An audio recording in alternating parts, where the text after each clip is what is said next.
গভীর রাত্রে হযরত ফাতিমা রাদিয়াল্লাহু তাআলা আনহা ইন্তেকাল করলেন। কিছু সংখ্যক সাহাবীদের কাছে খবর দিয়া অল্প সময়ের ভিতরে জানাজার ব্যবস্থা করা হলো।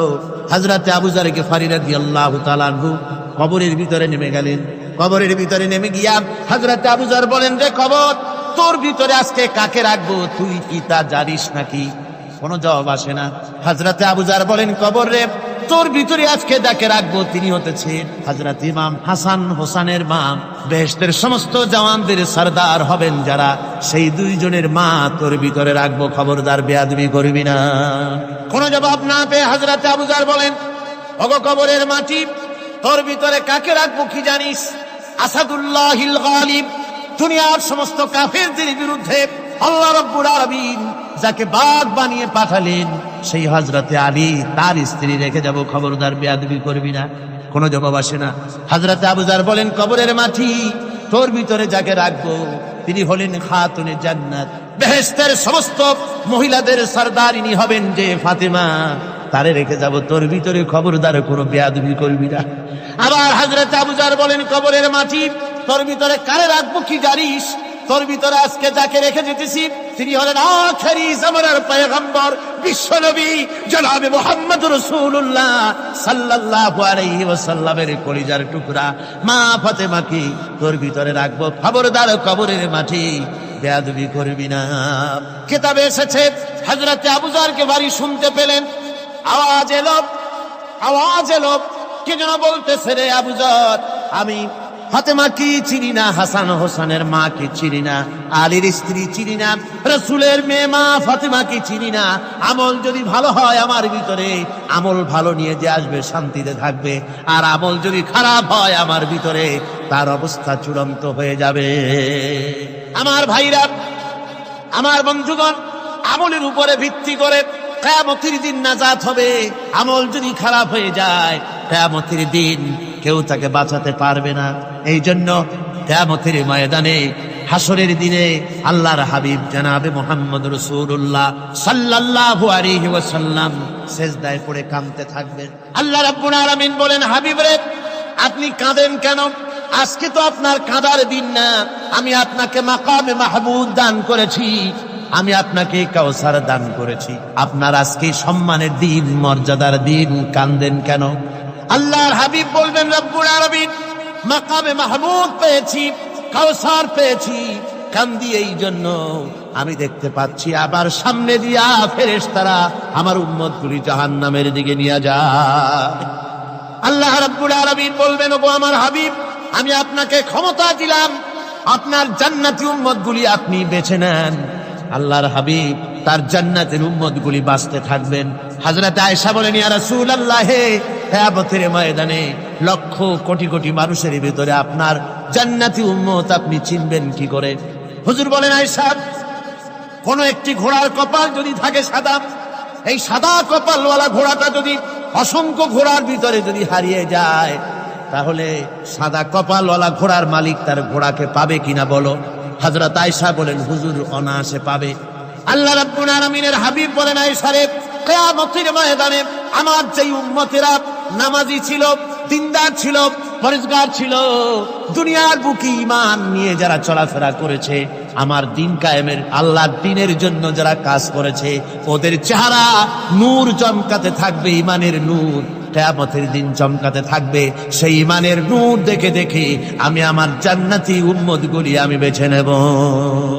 হযরত ফাতিমা রাদিয়াল্লাহু তাআলা আনহাকে রাসূলুল্লাহ সাল্লাল্লাহু আলাইহি ওয়াসাল্লাম অত্যন্ত ভালোবাসতেন, মহব্বত করতেন তার স্ত্রীদেরকেও। তার স্ত্রীরাও রাসূল করিম সাল্লাল্লাহু আলাইহি ওয়াসাল্লামকে ভালোবাসতেন প্রাণ উজাড় করে দিয়ে। নবীজি বলেছেন, কন্যার পিতাদেরকে গালি দিও না। অনেকে টিটকারি করে, বারবার মেয়ে হয়, ছেলে একটাও হয় না, সেই জন্য টিটকারি বটকারি করে। আল্লাহর নবী বলেছেন, মেয়ের পিতাকে গালি দিও না, ঠাট্টা করো না, যেহেতু আমি মুহাম্মদ রাসূলুল্লাহ সাল্লাল্লাহু আলাইহি ওয়াসাল্লাম, আমি মেয়েদের পিতা, আমি নিজে মেয়েদের পিতা। খাও না, মেয়েদের পিতাকে গালি দিও না। রাসূলুল্লাহ বলেছেন, আকাশের নিচে জমিনের উপরে খাদিজার মতো মহিলা আর নাই। সেই হযরতে খাদিজা রাসূলের 4টি মেয়ে পেটে ধারণ করেছিলেন। সুবহানাল্লাহ। মেয়ের প্রতি রাসূলুল্লাহ যথেষ্ট মহব্বত করতেন। মেয়েকে খুব ভালোবাসতেন হুজুর সাল্লাল্লাহু আলাইহি ওয়াসাল্লাম। হুজুরের কলিজার টুকরা ছিলেন মা ফাতিমা রাদিয়াল্লাহু তাআলা আনহা। হুজুর যখন কোথাও যেতেন সকলের শেষে দেখা করতেন ফাতেমার সঙ্গে, আর বিদেশ থেকে সফর করে এসে সকলের আগে দেখা করতেন ফাতেমার সঙ্গে। সুবহানাল্লাহ। রাসূলুল্লাহ আরো বলেছেন, তোমরা যখন বাজারে যাবে বা ব্যবসা করতে যাবে বা বিদেশে যাবে, আসার সময় যে সব হাদিয়া নিয়ে আসো। আমরা যখন বাইরে যাই, বাজারে যাই, কিছু হাদিয়া আনি না? জামা, কাপড়, চকলেট ইত্যাদি আমরা আনে থাকি। রাসূলুল্লাহ বলেছেন, হাদিয়াগুলি তোমরা যারা বিদেশে যাও, বাজারে যাও, হাদিয়া আনবে, আর এনে ঘরের মধ্যে ঢুকে তা শুরু করবে মেয়েকে দিয়ে। প্রথমে দেবে মেয়েকে। সুবহানাল্লাহ। মেয়ের মর্যাদা ইসলামে সব চাইতে বেশি। কোন যুগে? যে যুগে মেয়ে হলে পরেই মাটির নিচে ঘেরে রাখতো, আছাড় মেরে মেরে ফেলে দিত। বেআইনি যামবিন কুতিলা, কোন অপরাধে তাদেরকে হত্যা করা হলো। আল্লাহ পাক কোরআনে কারীমের মধ্যে বলেছেন তাদের অপরাধ আর কিছু না, তারা নারী, এই জন্য তাদেরকে মেরে ফেলা হতো। রাসূলুল্লাহ তাদের ইজ্জত দিলেন। সুবহানাল্লাহ বিহামদিহি। রাসূলুল্লাহ সম্মান দিলেন, ইজ্জত দিলেন তাদের। কন্যা হিসাবে নারীর এই মর্যাদা। ফাতেমাকে রাসূল এত ভালোবাসতেন, ইন্তেকালের সময় হযরত ফাতেমা কাঁদতে কাঁদতে বেহুশ হয়ে যাওয়ার উপক্রম হয়ে গেল। রাসূলুল্লাহ হযরত ফাতেমাকে ইশারা দিলেন। হযরত ফাতেমা তার কান নিয়ে রাসূলুল্লাহর মুখের কাছে লাগাই দিলেন। আল্লাহর নবী কি যেন বললেন কানে কানে। হযরত ফাতেমার কান্না বন্ধ হয়ে গেল। হযরত আয়েশা বলেন, মা, রাসূলুল্লাহ তোমার কানে কানে কি বলল আর তোমার কান্না বন্ধ হয়ে গেল? হযরত ফাতেমা বলেন, ইয়া আম্মা জান, আমার আব্বা আমার কানে কানে বলল, মা ফাতেমা তুই কাঁদিস না, তোর কান্না আমার বরদাস্ত হয় না, তোমাকে কাঁদতে হবে না। আমি তোমাকে সুসংবাদ দিয়ে যেতেছি, আমি মরে যাওয়ার পর সর্বপ্রথম তোমার সাথে আমার দেখা হবে। রাসূলুল্লাহর এই ভবিষ্যৎবাণী হযরত ফাতেমা বুঝতে পেরেছেন যে হুজুরের ইন্তেকালের পরে আমার বেশি দেরি হবে না, আমিও তাড়াতাড়ি হুজুরের সাথে শামিল হতে পারবো। হুজুরের ইন্তেকালের 6 মাস পরই হযরত ফাতেমা রাদিয়াল্লাহু তাআলা আনহা ইন্তেকাল করেছেন। কন্যা হিসাবে নারীর মর্যাদা ইসলাম অনেক অনেক গুণে বাড়িয়ে দিয়েছে। এই কন্যা শিশু, কৈশোর, যৌবন পেরিয়ে যখন যৌবনে তার বিয়ে হয়ে যায়, আল্লাহ রাব্বুল আলামিন তখন বলেন, ওয়া মিন আয়াতিহি আন খালাকা লাকুম মিন আনফুসিকুম আজওয়াজান লিতাসকুনু ইলাইহা ওয়া জাআলা বাইনাকুম মাওয়াদ্দাতান ওয়া রাহমা। আল্লাহ পাক বলেন, আমার নিদর্শনের ভিতরে এটিও একটি নিদর্শন, আমি তোমাদের থেকে তোমাদের জোড়া তৈরি করেছি, তোমাদের স্ত্রীদেরকে তৈরি করেছি, তোমাদের সাথে তোমাদের স্ত্রীর ভালোবাসা সৃষ্টি করেছি, মহব্বত সৃষ্টি করেছি। এই মহব্বত আমি আল্লাহ তৈরি করেছি।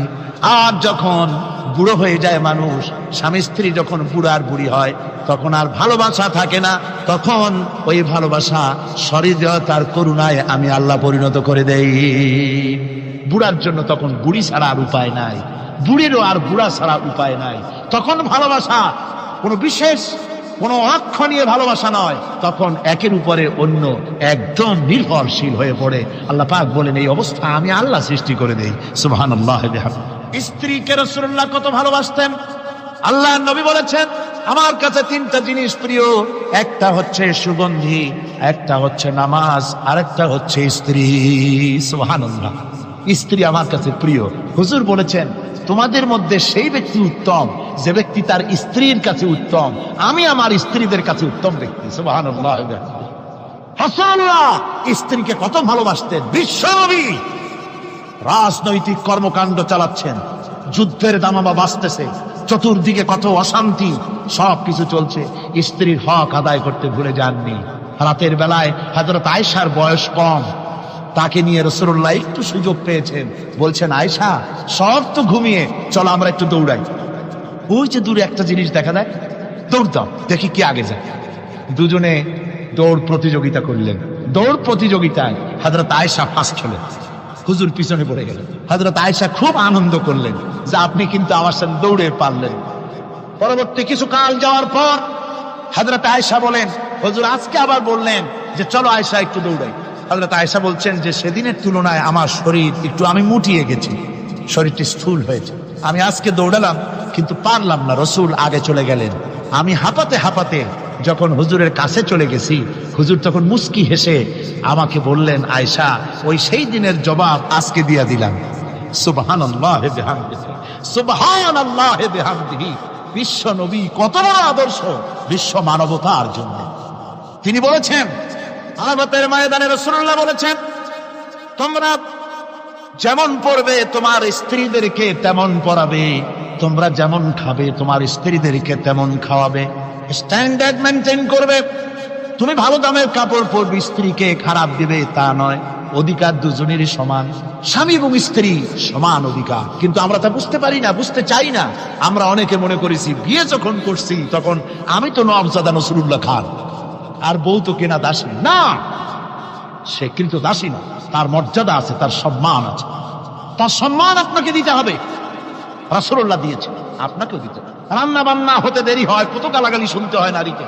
আল্লাহর নবীর স্ত্রী হযরত আয়েশা বলেছেন, আল্লাহর নবী কাজ করে, মানুষের সঙ্গে কথা বলে, রাষ্ট্রীয় দায়িত্ব পালন করে ঘরের ভিতরে এসে যখন দেখেছেন রান্না হতে দেরি আছে, রাসূলুল্লাহ বিরক্ত হন নাই, ভ্রু কুঞ্চিত করেন নাই, চোখ মোটা করেন নাই, আমাকে কোনো কথা শোনার নাই, বরং আমার কাছে বসে রান্নায় আমাকে সহযোগিতা করেছেন।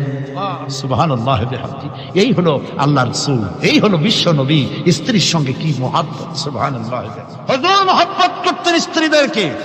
রাসূলুল্লাহর ঘরে দৌলত ছিল না, কিন্তু মহব্বত দিয়ে ভরা ছিল ঘরটা। হুজুরের ঘরে ফ্রিজ নাই, ডিস এসি নাই, হুজুরের ঘরে কার্পেট নাই, হুজুরের ঘরের মধ্যে জাজির নাই, তোশক নাই, বড় বড় কম্বল নাই, আরামের কোনো জিনিস নাই, মডার্ন ইকুইপমেন্টস কিচ্ছু নাই, দৌলত নাই, কিন্তু মহব্বত দিয়ে ঘরটা ভরা।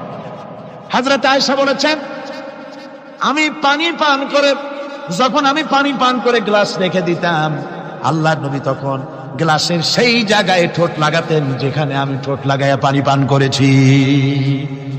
আমি গোশত চিবোতাম, রাসূলুল্লাহ আমার হাত থেকে গোশত টুকরা নিয়া সেই জায়গায় চিবোতেন যেখানে আমি চিবুয়েছি।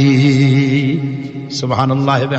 আমার ভাইরা, রাসূল তার স্ত্রীদেরকে মহব্বত করতেন, স্ত্রীরাও রাসূলকে মহব্বত করতেন দারুণ ভাবে। একবার হযরত আয়েশা সিদ্দিকা রাদিয়াল্লাহু তাআলা আনহা হুজুরকে গোসল করাতে ছিলেন, মাথার উপরে পানি ঢালতেছেন, হুজুর একটা চকির উপরে বা একটা তক্তার উপরে বসা আছেন।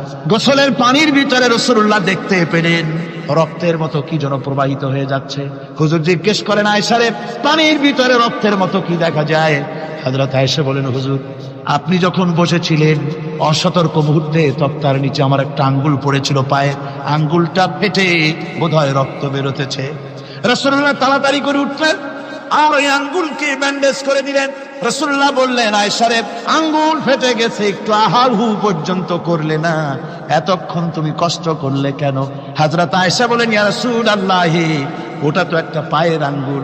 আয়েশার কলিজাটা ফেটে যদি রক্ত বেরোতো, রাসূলুল্লাহকে উঠতে বলতে আমি পারতাম না। কি মহব্বত রাসূলের সাথে! হযরত আয়েশা বলেন, হুজুর সাল্লাল্লাহু আলাইহি ওয়াসাল্লাম স্ত্রীদেরকে এত ভালোবাসতেন, আমাদের ঘরে গোশত টোস্ত তেমন রান্না বান্না খুব কম হতো। গোশত রান্না হবে কি, মাসের পর মাস চলে গেছে রাসূলের বাড়িতে, হুজুর স্ত্রীরা বলেছেন আমাদের ঘরে চুলে আগুন জ্বলে নাই, একটু শুকনা রুটি, একটু শুকনা খেজুর আর একটু পানি খেয়ে আমাদের জীবন চলেছে। এরকমের অবস্থা হয়েছে। তারপরে এই অবস্থা চলেছে, এর মধ্যে যদি কখনো একটু গোশত আসছে, হুজুর যখন ছাগল টাগল ইত্যাদি ছাগল দুম্বা জবাও করেছেন, এই দুম্বার গোশত নিয়ে, ছাগলের গোশত নিয়ে রাসূলুল্লাহ নিজে বেরোতেন। হযরত খাদিজার বান্ধবী কোথায় আছে খুঁজে ওই বান্ধবীর কাছে গোশত পৌঁছে দিয়ে আসতে। হযরত আয়েশা বলেন, একদিন আমার ঘুম ভেঙে গেল, দেখি হুজুর আমার কাছে নাই। গেলেন কোথায়? খুঁজতে খুঁজতে যায় দেখি মসজিদে নববীর ভিতরে হুজুর হাত তুলে বসে আছেন, মোনাজাত করতেছেন। আমি পেছনে কি হাত তুলি, আমি শুনতে পাচ্ছি নবীজি দোয়া করছেন রব্বুল আলামিন। কিয়ামতের ময়দানে যেদিন সন্তান তার পিতাকে ভুলে যাবে, মা তার সন্তানকে হারায় ফেলবে, ওই কঠিন হাসরের ময়দানে আমি যেন আমার খাদিজাকে হারাইয়া না যাই। মুনাজাতের শেষে হযরত আয়েশা বলেন, ইয়া রাসূলুল্লাহ, খাদিজার কথা আপনার এত কেন বারবার মনে পড়ে? একটা বুড়িরে বিয়ে করেছিলেন 25 বছর বয়সের সময়, 40 বছর বুড়ি, তার কথা কেন এত মহব্বত আপনার মনে পড়ে? তার থেকে যুবতী মেয়ে, সুন্দরী মেয়েকে আপনার স্ত্রী হিসেবে আপনি পান নাই। হুজুর বলেন, আয়েশা রে, খাদিজার সম্পর্কে এমন কথা তুমি আর বলো না। তোমরা সবাই আমার সুখের দিনের স্ত্রী, আর খাদিজা আমার এমন সময় স্ত্রী ছিল যখন মক্কায় আমার আশ্রয় ছিল না, তামাম মক্কা নগরীতে আমার আশ্রয় ছিল না। খাদিজার সঞ্চিত সমস্ত ধনরাশি ইসলাম কবুল করার পর দুহাতে খাদিজা বিতরণ করে দিয়েছে। হযরত আয়েশা বলেন, হুজুর আমার গোস্তাকি মাফ করে দেন, আমি আর এরকম বলবো না। তবে খাদিজা সম্পর্কে আমার এই কিছু একটু শুনান। হুজুর বলেন, এই সারে শোনো, গভীর রাত, যত রাত হোক না কেন, ইসলামের দাওয়াত দিয়ে দিয়ে গভীর রাত্রে আমি যখন বাসায় ফিরেছি, ঘরে এসেছি, দরজায় একটা মাত্র ডাক দিয়েছি, খাদিজা। অমনি দরজা খুলে গেছে। আমি জিজ্ঞেস করেছি, খাদিজা রে, যত রাত্রে আসলাম, যতবার আসলাম, একটা ডাকের বেশি লাগলো না, তুমি কি ঘুমাও না? হযরতে খাদিজা বলেছেন, ইয়া রাসূলুল্লাহ, আমার মনের ভিতরে ভয় থাকে, আল্লাহর রাসূল দ্বীনের খেদমতে বাইরে আছেন, আমি যদি আরামে বিছানায় ঘুমায় থাকি আর নবীজি দরজায় তার কাছে দাঁড়ায় আমারে ডাকাডাকি করবেন, উঠতে যদি দেরি হয়ে যায় নবীজির সঙ্গে বেয়াদবি হয়ে যাবে, এই মনে করে আপনি না আসা পর্যন্ত দরজার সাথে পিঠ লাগাই আমি দাঁড়াইয়া দাঁড়াইয়া ঘুমাই। আমার ভাইরা, হযরতে খাদিজার ইজ্জত স্বয়ং আল্লাহ দিয়েছেন। কে দিয়েছে? হাদিস শরীফে এসেছে, রাসূলুল্লাহ জাবালে নূরে বসা, গারে হেরার ভিতরে বসা, হযরতে জিবরাইল রাসূলুল্লাহর সঙ্গে কথা বলতেছেন। একটু পরে হযরতে জিবরাইল বলেন, ইয়া রাসূলুল্লাহ, আমি আর এখানে বসবো না, আমি এখন চলছি। আমি দেখতে পাচ্ছি খাদিজা আসতেছে আপনার জন্য খাবার নিয়ে। খাদিজা যখন আপনার কাছে পৌঁছে যাবে, আপনি খাদিজাকে শুনায় দিবেন, আল্লাহ রাব্বুল আলামিন খাদিজাকে সালাম জানাইছে। সুবহানাল্লাহ। রাসূলুল্লাহর কাছে হযরতে খাদিজা যখন আসলেন, হুজুর বললেন, খাদিজা, আজকে তোমার জন্য দারুণ সুখবর। বলে কি? বলে, আল্লাহ পাক, জিবরাইল কেমন উঠে গেল আমার কাছ থেকে, জিবরাইল বলে গেল, আল্লাহ তোমাকে সালাম বলেছে। হযরত খাদিজা কেঁদে ফেললেন, বললেন, ইয়া রাসূলুল্লাহ, আমার নারী জন্ম সার্থক, আল্লাহ আমাকে সালাম বলেছে, এর জবাব কেমনে দিতে হয় হুজুর আমি তো জানি না, আপনি আমার পক্ষ থেকে আল্লাহর সালাম কিভাবে দেওয়া লাগে আপনি দিয়ে দিন, আমি তো বুঝি না কেমনে আল্লাহর সালামের জবাব দেব। হুজুর বললেন, খাদিজা, শুধু আল্লাহ নয়, জিবরাইলও তোমাকে সালাম বলে গেছে। হযরতে খাদিজা বললেন, হযরত জিবরাইলকে আমার সালামের জবাবটা ওয়ালাইকুমুস সালাম বলেন। হযরত খাদিজার এই মর্যাদা ছিল। আমার ভাইরা, রাসূল পাক সাল্লাল্লাহু আলাইহি ওয়াসাল্লাম এভাবে মহব্বত করেছেন স্ত্রীদেরকে। সুতরাং স্বামী স্ত্রীর মহব্বত আল্লাহর জান্নাতি নিয়ামত। কি নিয়ামত? যে ঘরের মধ্যে স্বামী স্ত্রীর মধ্যে মিল মহব্বত আছে, এটা বেহেশতের মতো, আর যেখানে মিল মহব্বত নাই, এটা জাহান্নামের মতো। ঠিক কি? সুতরাং মহব্বত করুন, বেশি বেশি স্যাক্রিফাইস করুন, বেশি বেশি স্যাক্রিফাইস। নারীদের ব্যাপারে বলা হয়েছে, পুরুষকে বলা হয়েছে অধিকার আদায় করো, সব ব্যাপারে সমান অধিকার, কিন্তু নারীকে একটা ব্যাপারে বলা হয়েছে, নারী শোনো, পুরুষের মর্যাদা তোমার চাইতে আল্লাহ রাব্বুল আলামিন বেশি দিয়েছেন। আর রিজালু কাওয়ামুনা আলান নিসা, নারীদের উপরে পুরুষের প্রাধান্য আল্লাহ পাক দান করেছেন। একদিন একজন সাহাবী বলেছিলেন, ইয়া রাসূলুল্লাহ, জংলি উট দেখলাম আপনার পায়ের উপরে সেজদায় পড়ে গেল, আপনি যদি আমাদেরকে অনুমতি দিতেন না, আপনাকে আমরা সেজদা করতাম। আল্লাহর নবী বললেন, মানুষ মানুষকে সেজদা করা, এ পারমিশন যদি আমি দিতাম, তাহলে দুনিয়ার সমস্ত স্ত্রীদেরকে বলতাম তারা যেন তাদের স্বামীকে সেজদা দেয়। স্বামীর মর্যাদা এখানে বেশি। সুতরাং অধিকার সমান, কোনো সন্দেহ নাই, কিন্তু স্বামীর একটা আলাদা মর্যাদা আছে, সেই সম্মানও তাকে দিতে হবে। এরপরে এই সমান অধিকারের ভিত্তিতে স্বামী স্ত্রী চলতে থাকে, মাঝখানে আল্লাহ পাক তাদেরকে সন্তান দান করেন। আল্লাহ তাদেরকে, নারীকে লেখাপড়ার অধিকার দিয়েছেন, ইসলাম তাকে লেখাপড়ার অধিকার দিয়েছে, শিক্ষার অধিকার দিয়েছে। হযরত আয়েশা সিদ্দিকা রাদিয়াল্লাহু তাআলা আনহা শিক্ষয়িত্রী ছিলেন, হাফেজা ছিলেন, হাদিসের হাফেজা ছিলেন, কোরআনের হাফেজা ছিলেন, হাজার হাজার সাহাবায়ে কেরামদের তিনি ওস্তাদ ছিলেন। সুবহানাল্লাহ। নারীদের ব্যাপারে অধিকাংশ মাসালা হযরত আয়েশা সিদ্দিকা রাদিয়াল্লাহু তাআলা আনহার অবদান। সুবহানাল্লাহ। নারী যুদ্ধ করেছে, যুদ্ধের ময়দানে নারীর অধিকার আছে। নারী চাকরি করতে পারবে, নারী ব্যবসা করতে পারবে, নারী লেখাপড়া করতে পারবে, নারী সেনাবাহিনীতে যেতে পারবে, নারী সব করতে পারবে, কিন্তু পর্দার মধ্যে। জনৈক সাহাবী ইসলাম গ্রহণ করার পরও রাসূলুল্লাহ সাল্লাল্লাহু আলাইহি ওয়াসাল্লামের কাছে অনুশোচনা করছিলেন তার কন্যা সন্তান নিজ হাতে হত্যা করার জন্য। আমাদের প্রিয় নবী এ কথা শুনে কেঁদে ফেললেন। একটা লোক নিয়ে কাঁদতেছিল মুসলমান হওয়ার পরও। হুজুর কয়, কান্দো কেন? কই যে এই যে আমার গুনাহ কি মাফ হয়েছে? হুজুর বলেন, হ্যাঁ মাফ হয়ে গেছে। কলেমা পড়ছো, মাফ হয়ে গেছে। কয় যে হুজুর আমি তো মারাত্মক গুনাহ করছি। বলে কি? বলে আমার একটা মেয়ে, সেই মেয়েটাকে নিয়ে আমি, ঘটনা লম্বা, আমি সংক্ষেপে বলতেছি, মেয়েটাকে ফাঁকি দিয়া তারে আমি মারবো, বুঝতে দেই নাই আমার বউরে। বললাম চলো বেড়াইতে যাই, মেয়েটা আমার সাথে সাজাই দিয়েছে, তার মা বেড়াতে নিয়ে যাবো এই কথা মনে করে। মেয়েটা কদ্দূর যায়, আবার আব্বা আব্বা বলে আমার দিকে ফিরে আসে, আবার পিছনে থাকে, আবার আব্বা আব্বা বলে জড়ায় ধরে। এইভাবে করতে করতে যখন নির্জন এলাকায় গেলাম, আমি পাহাড়ের পাশে গর্ত খোঁড়া আরম্ভ করলাম। গর্ত খুঁজি আর মাটি ছিটে এসে আমার দাড়িতে লাগে। বাচ্চা মেয়েটা আমার কাছে এসে দাড়ি দিয়ে ধুল ঝাড়ায় দেয়, কয় আব্বা তোমার দাড়িতে ধুল লাগতেছে, তুমি এই কষ্ট করতেছো কেন? মেয়ে তো বোঝে না যে আমি তার জন্য কবর খুঁজতেছি। কবরটা খোঁড়া হয়ে যাওয়ার পর মেয়েটারে বান্ধা শুরু করলাম। মেয়ে এখন কাঁদতেছে, বাবা আমার বান্ধ কেন? আমি তারে বাঁধা জোরে ওর মধ্যে নিক্ষেপ করে দিলাম। মেয়েটা গর্তের মধ্যে বসে চিৎকার করে বলছে, আব্বা তুমি আমারে বাঁচতে দাও, আমি তোমারে বাপ বলে সমাজে হ্যাঁ করবো না, আমি ভিক্ষা করে খাবো, আমার বাইরু না। লোকটি বলছি, ইয়া রাসূলুল্লাহ, আমার মনে দরদ আসলো না। আমি একটা পাথর উঁচু করে আমার মেয়ের বুক লক্ষ্য করে জোরে মেরে দিলাম। বুকটা ফেটে রক্ত ফিনকি দিয়ে উঠলো। আমার মেয়ের বুক থেকে আওয়াজ বেরোলাম। আমার কালে যেন এখনো সেই আওয়াজ বাজে। হাদিস শরীফে এসেছে, হুজুরের চোখের পানি দাড়ি ভিজে ভিজে জামার উপরে পড়তেছিল। হুজুর বললেন, আহারে, মানুষেও পারে এরকম কাম করতে।